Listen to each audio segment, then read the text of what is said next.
Morning, gentlemen. How you guys doing? Morning, Ben. Morning, Ben. How's everything going?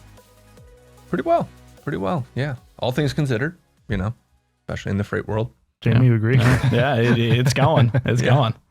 It's going. It is early April. Joe, we're also post AFPM back from San Antonio. It was a busy week. Was your second, third, fourth AFPM? Third. And they've kind of gradually gotten busier and busier. So this was by far the busiest one that I've had so far. I believe it. I'm sure a lot of the conversations you had with folks were similar to what we had seen, but curious to get your 2 cents on things, both from kind of the upstream, trucker, warehouse, kind of partner side of things, and then the customer side of things. So maybe starting with kind of the upstream side of things, what was the general kind of mood and conversations you had with a lot of your partners down there? Yeah. So had quite a few meetings with some partner carriers, warehousing, repackaging folks. I think a lot of what we're hearing from the carrier side is there's a lot of opportunities out there. They're very hungry. I think over the past 2 years, they've realized that things were just completely out of whack. So we're starting to see things come drastically down to earth right now. So took a look at a lot of the pricing strategies that they've employed and see if there's some opportunities to potentially win back some business, whether it's spot or published. Warehousing on that side, still extremely tight, to be honest with you. We're hearing a lot of projects being taken on that might have, within the past quarter or two were slow to, kind of get rolling with the uncertainty of where the markets are. I think people are now headed towards a sense of optimism, and a lot of these warehousing repackaging facilities are looking to expand their facilities, just knowing full well they're pretty much at capacity right now. So if they're turning opportunities away when things do start really finally open wide up again, then they might not be in on any of those opportunities if they don't have the space to fulfill those needs. So you're saying warehouses are like full? We're hearing from most of our partner facilities. Yeah. The space is either spoken for, there's incoming material. They're not necessarily looking to take on too much more at this point. But I think that's where you're starting to see a lot of the projects that they're looking to either expand to a different region altogether that they may not have a footprint in, or expand their existing space if the space is there. Yeah, it's an interesting perspective. Like I was doing an audit at one of our warehouses in the fall, and stuff was kind of slow at this time. So you'd think like warehouses would be slow, but it's kind of the opposite. Like stuff gets slow, the warehouses is filled to the brim because people just aren't taking the stuff that they've brought in, or stuff slows down, and it's kind of the opposite of what we're seeing. Like I'm sure when stuff's really, really busy, material's moving in the warehouse, all of a sudden a little quieter. So it's kind of the inverse. Yeah. Yes, and on the customer side, we're hearing again a lot of optimism. I think. Again, when you meet with a lot of salespeople and put them all together, when times are tough, there's only optimism to talk about. But in reality, I think everybody kind of knows we're in thin times right now, and we can't stay here forever. So things naturally have to start picking back up again. When you look at the housing market and what that's potentially going to be doing within the next month or two, that should kickstart a lot of things moving again. So. Or hopefully will. So I assume on the customer side, you probably switch from competition based on who has availability to move which lanes to who can do it for the most economical side of things. Absolutely. This is the perfect time to bring all of those opportunities to the forefront to really challenge these carriers to come with their best pricing possible, because we know that this isn't even 6 or 7 months ago when everything was still pretty tumultuous. Yep. And Jamestown. Yeah. On the operation side of things, obviously, I know you work very close with the rail side or have your hand in kind of everything that TLC is doing on the operation side. How has things been with, the rail lines? How has things been with actually getting, LTL or truckloads moved? Have people been, responsive, or has it been difficult getting things done? I think right now it's been, pretty easy to get, things done as far as, tenders and things like that. For February and March, I think we saw a little bit of a dip even coming down. February was a little higher than we expected, I think, kind of across the market. Yep. A little bit of a dip in March, but it appears to already be rebounding a bit just to start April, which is always a good sign. To Joe's point, if things can't stay where they are. But I mean, we're seeing, high levels of tenders being covered low levels of rejections. The flatbed market is a little bit different on that just because it always is this time of year. Yep.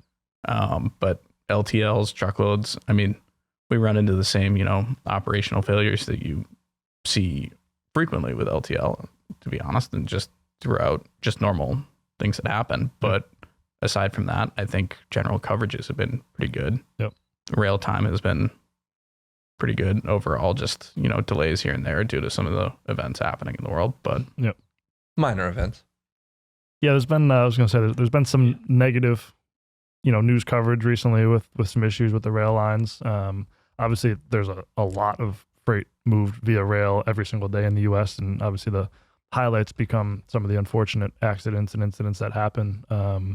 But in general, and correct me if I'm wrong, I'm assuming rail is still a very viable mode of transportation. I'm sure it's been a little bit easier to use with how kind of quiet the economy's gotten a little bit. So I'm sure it's still a very popular method of transportation you guys are both talking with every day. Yeah, I would say that it definitely, to your point, a lot of the low lights are what get the publicity, unfortunately. I mean, with the amount of volume that gets moved by rail every day, it's really still small amounts that we're talking about in the news. But I mean, general rail freight has gone pretty well. Everything we haven't run into any issues at all.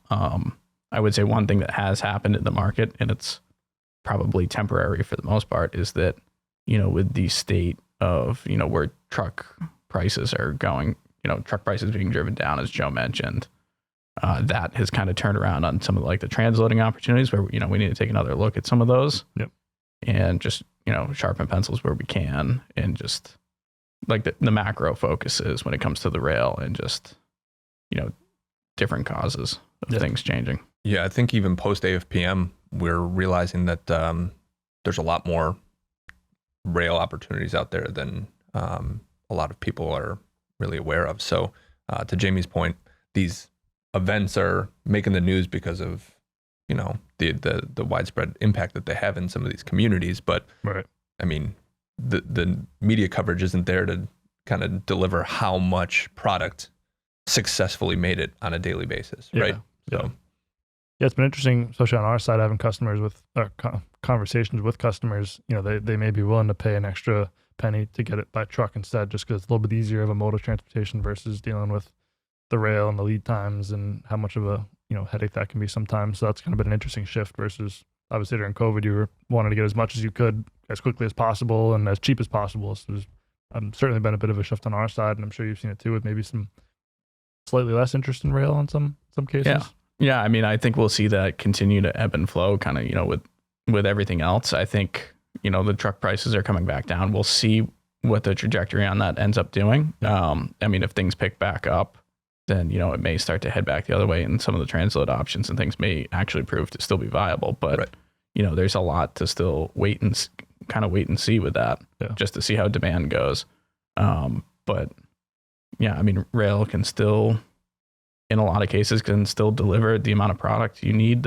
And it's still, if you can take a car in directly, that's probably the most economical way to do it. Yeah, absolutely. And quite honestly, it is reliable from the standpoint of you can still have that inventory sitting outside your building if you need it. Sure. For temporary storage. Yeah, absolutely. Which we know people like to do. Yeah. It's a viable and economical way to do it. Why not, Yep. Yeah. One thing I was asking, fuel surcharges. I know fuel surcharges have been coming back down. I think it's like 32% this week. What should they be? Like, what is normal fuel surcharges? Like, is it going to get to 5%? So, like, what is like the kind of the floor on? So fuel surcharges? This is a real interesting one, because I mean, I remember going back a few years ago, we would see them in, I think 2019, 2018, we might've seen 17%. Yeah. So we're still, real high compared to that. With some of the changes in oil production coming out of the Middle East now, I mean, who knows I know there's talk about oil prices going back up. Yep. So, I mean, we could see fuel surcharge, spike back up here a little bit. It's a little tough to predict right now. It's a shame because it started to level out quite a bit. Yep.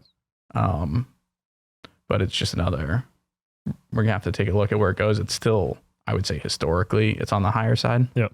And I know historically, like, for a long time, we wouldn't even see the fuel surcharge broken out, and you guys may do this to other customers too, where it's just we see, okay, here's your rate, and you don't really know what the fuel part of that is. And then all of a sudden it spikes so quickly and was so volatile. Obviously that became an adder to a price. So people are maybe wrapping their head around what it should be, what normal is. And yeah, I think the past 2 years have definitely put a magnifying glass on a lot of what actually drives your freight. Yeah. Right. And what the actual economics that go into it. And it's not good or bad. It's just understanding what drives Absolutely. things. And So from our perspective, that's something where, the all-in price, it's easier for customers to look at and just see their number, and there's no extra effort on them to, break that down into their economics of their orders. But at the same time, if, we use the fuel surcharge, involved in that, then we're giving you the freight plus the fuel on it. Right. And kind of the way that we get it, to be quite honest. And in that, I think it's a little more transparent in some ways on very much this so. is actually, and to field the questions of like, well, why is this going up by $50 this week or something like that? Then that is kind of the quick, easy way of, well, this is where the fuel's going. And I mean, you can look at national average prices of gas and diesel, and you can look at oil prices, and that's a good indicator of all of that. Right. Yeah. I mean, it's typically a pass along cost for a lot of carriers to customers in most cases. Yeah. Right? Yeah. But yeah, I think hopefully it continues to decrease. We all like paying less at the pump, right? Yep. It's not Yep. anything we enjoy when you have to walk away and you're paying 20% more Right. week over week over week over week, right? Yep. So Yeah, it's boating season. We need cheaper gas. Come on. yeah, exactly. There you Well, go. Joe, Jamie, appreciate it. Good talking to you guys as Absolutely. always. And we'll have you on another episode here soon. Sounds great. Thanks, man. Thanks, guys. Thanks.